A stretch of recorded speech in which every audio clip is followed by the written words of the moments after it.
In this video, I'm going to talk about the god Thor.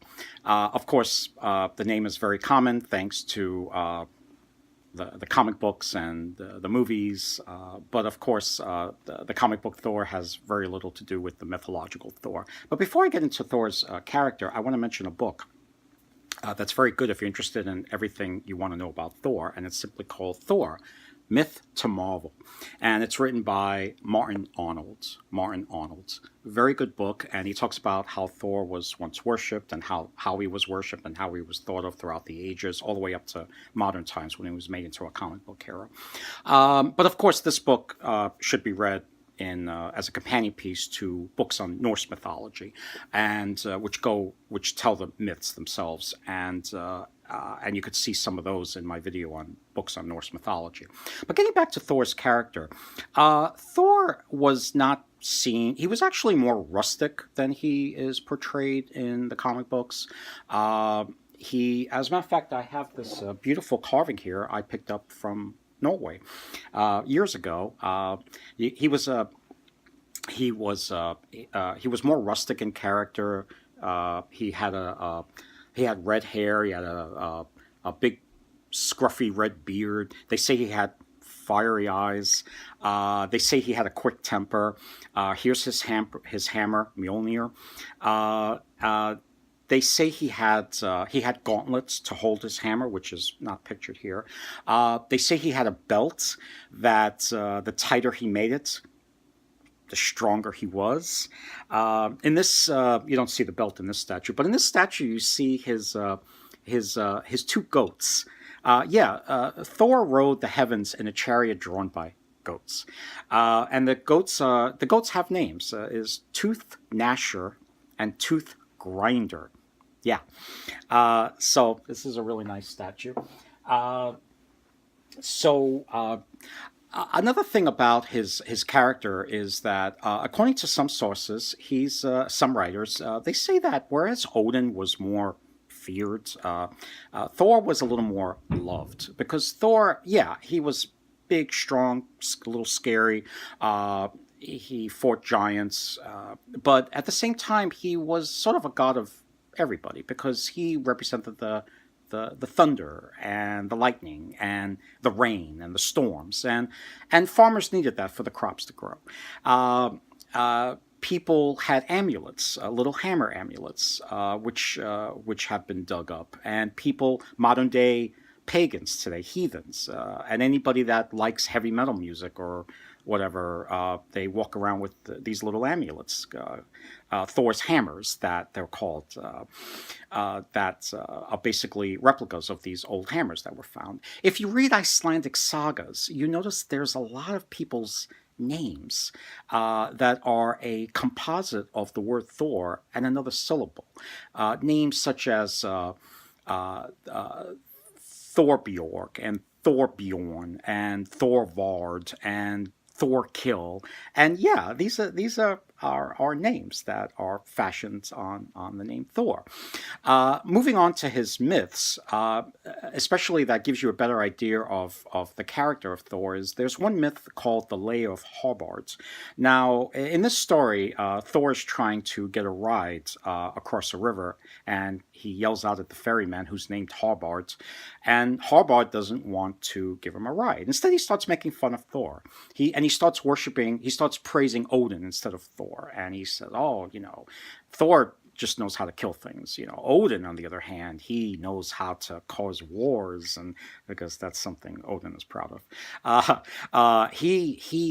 Odin loves women, and he has magical powers, and he's wise, and he's smart, and he travels the world trying to gain knowledge, and Thor can't compare to that. So Thor walks away, and he can't cross the river. Turns out that Harbard is actually Odin in disguise, and I guess he was in the mood to make fun of Thor at that time, and especially weird because he's actually Thor's father. So that's one interesting story.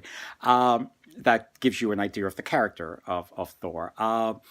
Moving on from Thor and talking about his hammer is actually very interesting, because I think in the comic books his hammer is made from a neutron star, if I'm correct. I could be wrong. I don't know. I'm sort of a semi-geek.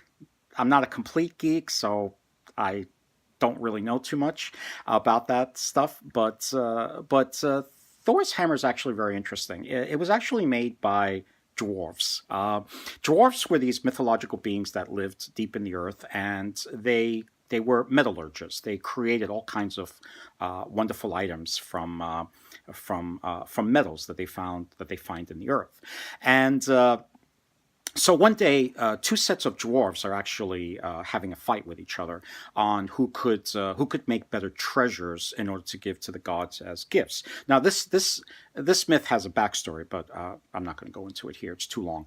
So what happens is that Loki, the trickster god, actually has he wants one group of dwarves to win, and the other set of dwarves, he actually tries to mess up their work. And what he does is that he turns into a gadfly and he starts stinging the eyelid of one of the dwarves, whose name is Brock. And while Brock is working, he's forced to wipe away the blood that's dripping down his eye from this gadfly, and he messes up the gift that he was making. And it turns out what he was making at the time, or what he was helping to make at that time, was a hammer, an amazing, powerful hammer. But he messed it up because of Loki's meddling. The handle of the hammer was a little too short. So yeah, it was first thought that Thor's hammer was originally defective. But when Thor and the rest of the gods saw this hammer, they said, "This is the best treasure you could give us. This hammer will keep us safe from our main enemies, the giants." So yeah, Thor's hammer was made that way. Another interesting about Thor's hammer that you don't really hear too much from comic books is that the hammer was once seen as a symbol of consecration, and you could see this in another myth about Thor. One day, in a myth called the Lay of Thrym. Thrym is a leader of the giants, and he manages to steal the hammer of Thor.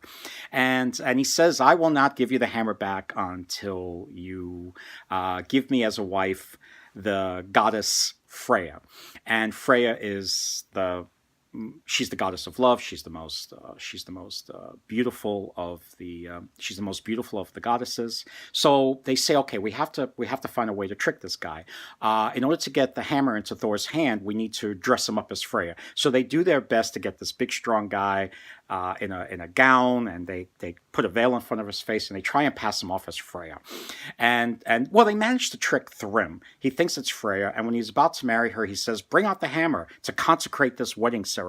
And they bring out the hammer and they give it to the bride. And once Thor feels that hammer in his hands, the giants are all dead quickly.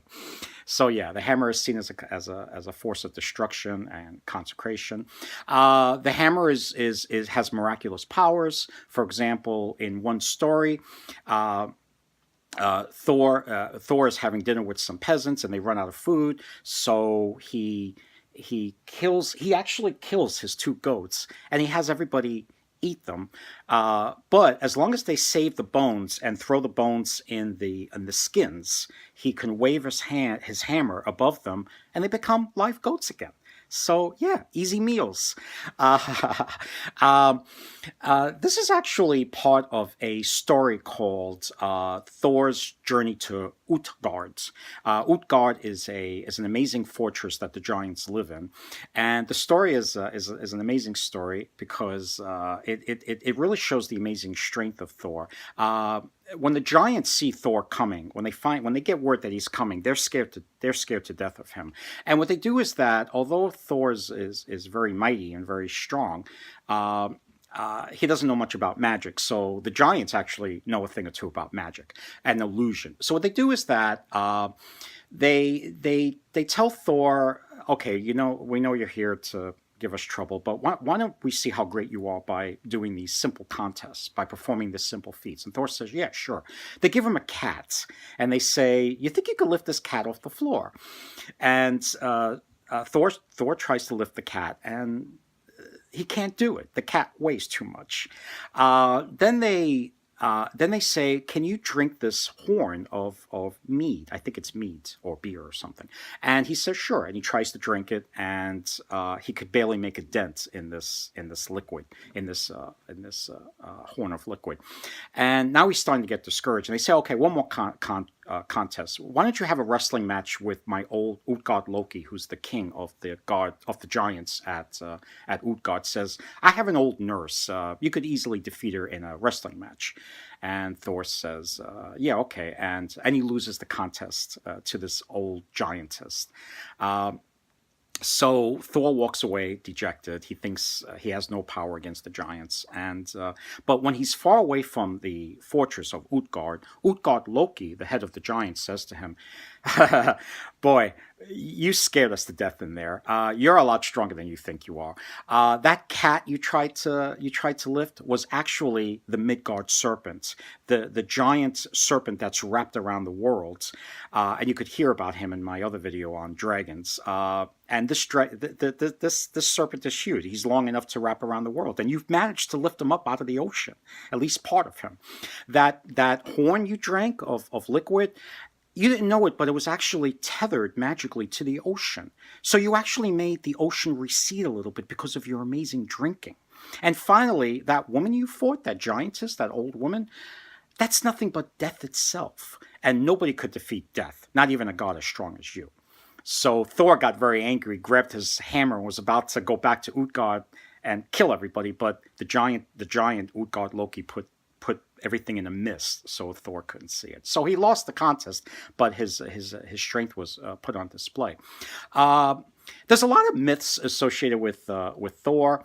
I'm not going to go into too many of them here because it'll take a long time. You can read them for yourself. But I'm going to mention one more myth that's kind of great. Thor fights a lot of giants in the myths, and there's one more interesting myth called the story of Hrungnir. Hrungnir was another giant that was giving the gods a very hard time. So Thor challenged him, and they in the battlefield, this giant Hrungnir brought a huge whetstone as his weapon, and Thor brought his hammer, and the giant hurls his whetstone at Thor. Thor hurls his hammer. The hammer easily smashes the whetstone and kills the giant instantly. But unfortunately, the whetstone, when it smatters into a million pieces, when it shatters into a million pieces, a piece gets lodged in Thor's head, and there's not much he can do about it. So Thor's walking around in his chariot with his goats, and he's got a piece of whetstone in his head. So that's it for Thor. Like I said, there's a lot more about Thor. Check out the literature. Check out my books on Norse mythology. And until next time, I'll think of some other god to talk about.